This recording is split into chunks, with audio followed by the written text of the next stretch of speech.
Hello, on se retrouve dans une nouvelle vidéo où aujourd'hui je voulais vous faire un petit bilan de mon échange universitaire à Portsmouth en Angleterre. Donc j'ai mon téléphone pour ne rien oublier. J'espère que vous êtes correctement installés parce qu'on va papoter un peu, un petit moment, vous avez un petit thé, un petit café, je ne sais pas. Du coup, déjà, pourquoi j'ai fait cet échange universitaire ? J'ai fait cet échange dans le cadre de mon école de commerce en France. Voilà, il fallait que je parte un semestre à l'étranger et j'ai choisi l'Angleterre parce que j'avais passé le TOEFL, il m'avait coûté cher et donc il fallait passer le TOEFL pour les pays anglophones et vu que je l'avais passé, validé et que j'avais la possibilité de partir à Portsmouth, j'ai pris cette destination. Après, je sais que dans mes autres choix, il y avait aussi l'Italie. Mais bon, bref, voilà. Je suis partie donc de début septembre jusqu'à mi-janvier à peu près, sachant que je suis revenue à Noël en France. Mais ça fait à peu près 4 mois, voilà, en Angleterre. Et voilà, pour ceux qui ne savent pas, donc je suis partie à Portsmouth. Où est Portsmouth ? C'est le sud de l'Angleterre, vraiment au bord de la mer. Je vous mettrai une petite carte pour ceux qui ne savent pas. Et c'est à peu près à 1h30 de Londres en train. Et il y a plein d'autres villes aux alentours à faire. Donc, mon ressenti global sur cette expérience, je dirais le mot « c'était long ». Pourquoi c'était long ? Parce que en fait, les 2 premiers mois, je les ai hyper bien vécus, malgré le fait d'être seule. J'ai été hyper motivée, j'avais plein d'objectifs, de visiter plein de villes. D'ailleurs, je reviendrai dessus après.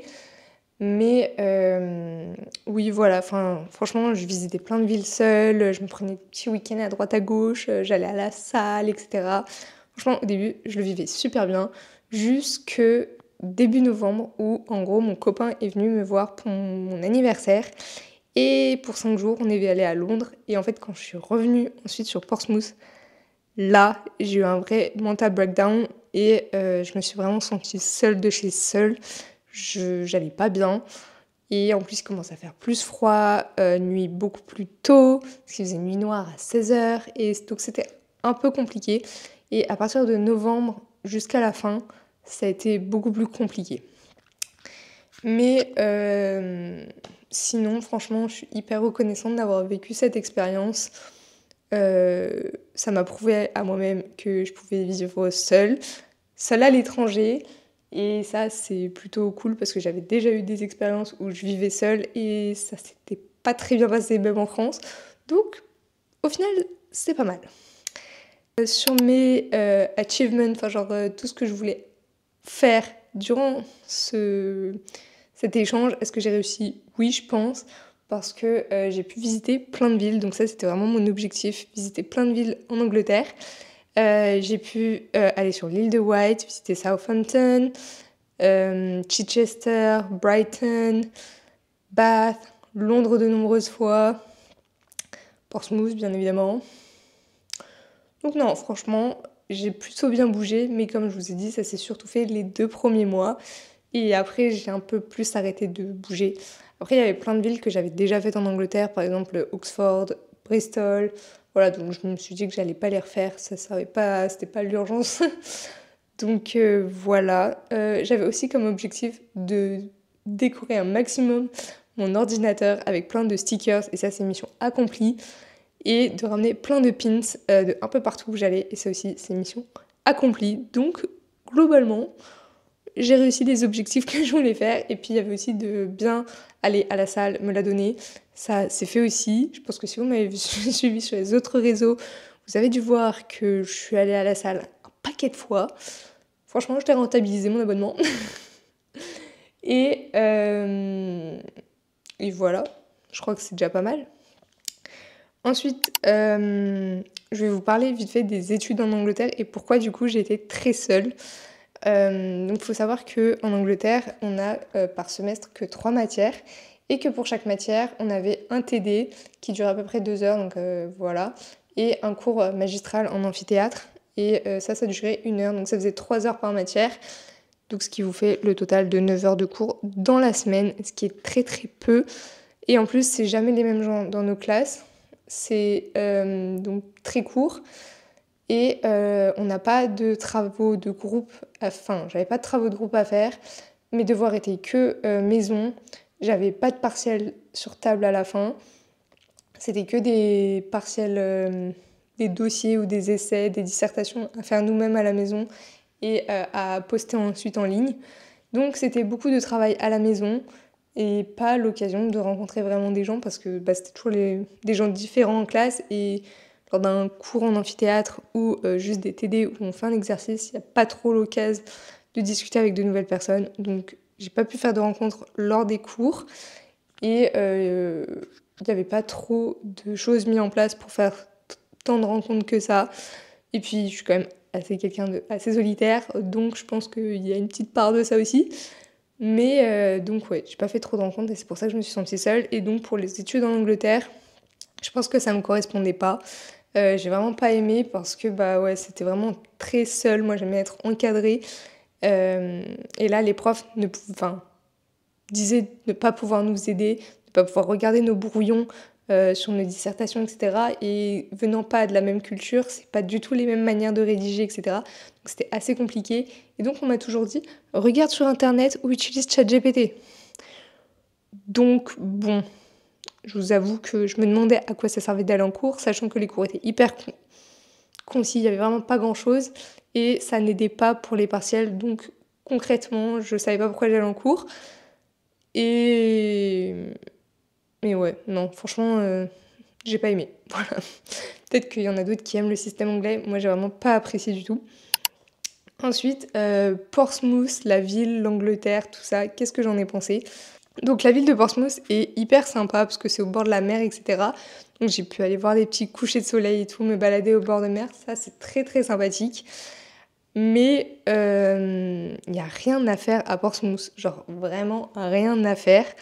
Donc heureusement que c'était une ville très bien desservie avec 2 gares avec lesquelles depuis lesquelles on pouvait vraiment aller un peu partout en Angleterre et vraiment être à Londres en même pas 1 heure et demie. Donc ça c'était vraiment sympa, c'est ce qui m'a vraiment permis de bouger.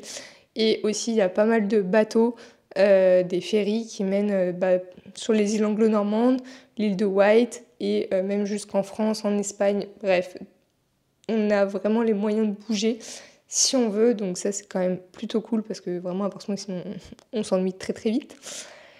La ville, donc ça c'est ok. Et pour ce qui est de l'Angleterre, il y a plein de villes du coup sympas à faire, comme je vous ai dit, Brighton, j'ai adoré, Bath, incroyable. Et Londres, je vous en parle même pas parce que c'est vraiment ma ville de cœur. J'adore cette ville, je m'y sens super bien, il y a tellement de choses à faire. Ouais, franchement, Londres, gros coup de cœur. C'était pas du tout la première fois que j'y allais, mais j'adore cette ville, quoi. Donc, concrètement, l'Angleterre, c'est plutôt sympa comme pays. Pour ce qui est de la météo, vous allez forcément me poser la question, est-ce qu'il pleut tous les jours en Angleterre? Eh bien, il peut pleuvoir pas mal, mais en fait, le fait de vivre à la mer, donc à Portsmouth, il y a un genre de microclimat, on va dire, d'être au bord de la mer.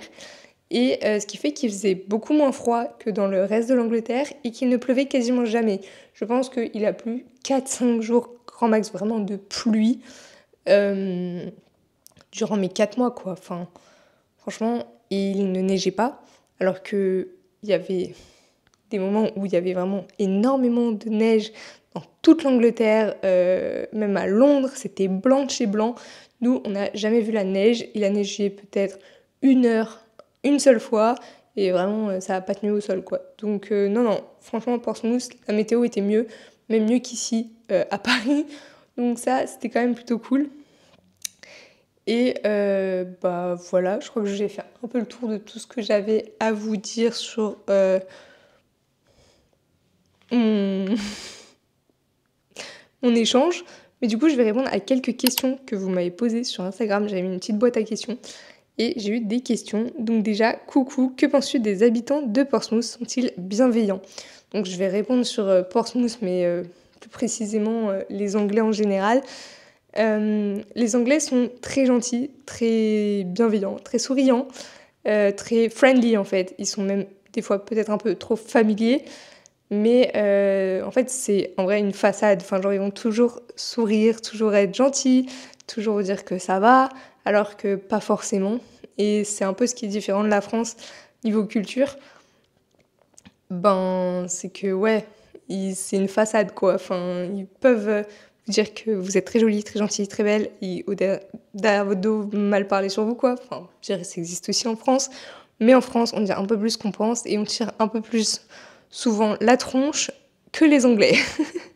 Mais non, sinon, ils sont très gentils, très bienveillants, très... Enfin, toujours prêts à aider. Et ça, c'est plutôt chouette. D'ailleurs, petite anecdote, il y a un jour, j'ai raté... Enfin, j'ai mal pris mon billet de train, en gros, pour aller à Londres. Et j'ai dû aller le changer. Enfin, je voulais aller le changer. Sauf qu'on m'a dit, du coup, qu'il fallait appeler le service après-vente. Un peu de la SNCF, si vous voulez. Sauf que là, je me suis dit, bah, c'est mort. Enfin, on sait comment ça marche, les services après-vente, service clientèle au téléphone. Je me suis dit, ça va jamais marcher. Donc, j'appelle, je tombe sur un monsieur extrêmement gentil, extrêmement bienveillant. J'étais extrêmement choquée.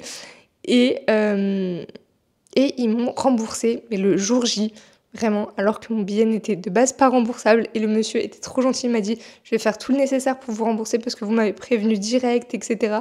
Donc vraiment adorable, j'étais choquée. Jamais en France on aurait eu la même chose, donc voilà. J'ai une question qui n'est pas un petit sujet parce que c'était la nourriture, c'était comment? Alors je pense que vous savez tous que les Anglais mangent mal et que la bouffe anglaise n'est pas réputée pour être la meilleure nourriture du monde. Et c'est vrai, c'est totalement vrai.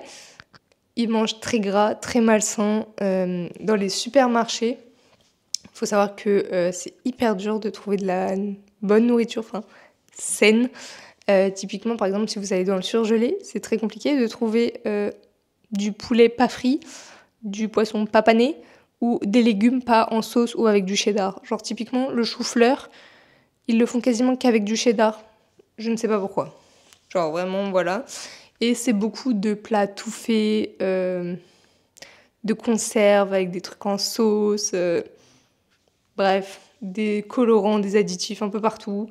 Les fruits et légumes, c'est que sous plastique, c'est un enfer, ce n'est pas local. Typiquement, les pommes venaient de Nouvelle-Zélande. Ça fait quand même un peu loin pour des pommes. Le bio, alors là, on n'en parle même pas, hein, ça n'existe pas. Enfin, si vous êtes à Londres, vous trouverez de tout. Voilà, mais il faut savoir que sinon dans les autres villes, c'est très très compliqué de trouver du bio, des légumes pas sous plastique, qui viennent d'Angleterre. Ouais, franchement, ça c'est chaud.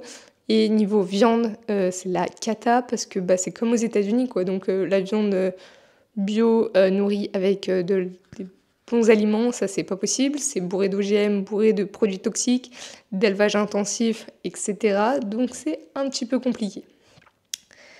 Ensuite, on m'a demandé est-ce que la vie est chère là-bas? Alors là, je vais vous répondre un grand oui. La vie est super super chère en Angleterre. Déjà rien que pour revenir sur la nourriture, faire ses courses en Angleterre, ça coûte une blinde les gars, une blinde. C'est monstrueux pour des trucs pas qualitatifs du coup comme je viens de vous expliquer. Après le loyer c'est super cher et pourtant moi je vivais à Portsmouth. Londres je pense que c'est même pas je pense, c'est l'une des villes les plus chères au monde. Ça coûte super cher. Les restaurants, ça coûte une fortune. Même si on va pas du tout dans des restaurants gastronomiques, ça montait à plus de 100 € pour deux très facilement, juste avec entrée plat. Donc comment vous expliquer que ouais, ça coûte très très cher. Est-ce que tu as trouvé le temps long où ça allait? Bah comme je viens de vous dire, oui j'ai trouvé le temps long. Les 2 premiers mois, j'ai très bien vécu, mais au bout d'un moment, ma famille et mes amis me manquaient. Et une petite blague voilà, d'une amie qui m'a demandé qui est ta nouvelle, ta meilleure nouvelle amie. Voilà, Tilly, si tu passes par là, je te fais des gros bisous. Donc c'est une personne, une amie du coup, que je me suis faite en Angleterre, qui est institutrice en géographie et qui est super cool, avec qui j'ai fait plein de balades sur Londres et plein de musées. Donc c'était super sympa. Si elle passe par là, je lui fais des gros bisous. Donc voilà ce que je peux vous dire sur le bilan de tout cet échange. Est-ce que je pourrais rajouter quelque chose? Oui, bah, je pense que je peux vous rajouter que, bien évidemment, ça ne fait pas partie, de Erasmus parce que l'Angleterre, avec le Brexit, voilà, est sortie de l'Union, donc pas de Erasmus, donc pas d'aide financière. Donc déjà que la vie est chère, voilà, en plus on n'est pas aidé. Et voilà, qu'est-ce que je peux vous dire d'autre? Bah, je crois que c'est tout. Qu'il y avait pas besoin de visa, pour y aller, seulement un passeport. Mais je crois qu'à partir de avril, il y aura plus enfin, besoin d'un visa. Donc voilà, faites attention si vous devez partir en Angleterre prochainement. Voilà, je pense qu'il y aura besoin d'un visa. Mais voilà, sur ce, j'espère que ce petit bilan aura répondu à certaines questions que vous pourriez vous poser. Si vous avez d'autres questions, n'hésitez pas à me les poser en commentaire, j'y répondrai volontiers. N'hésitez pas à vous abonner si ce n'est pas déjà fait, à liker, à partager, ça me fait toujours très très plaisir et ça m'aide fortement. Et ça me motive aussi beaucoup. Venez également me suivre sur mes autres réseaux parce que je partage beaucoup de choses aussi. Sur ce, je vous fais des gros bisous et je vous dis à la semaine prochaine. Ciao!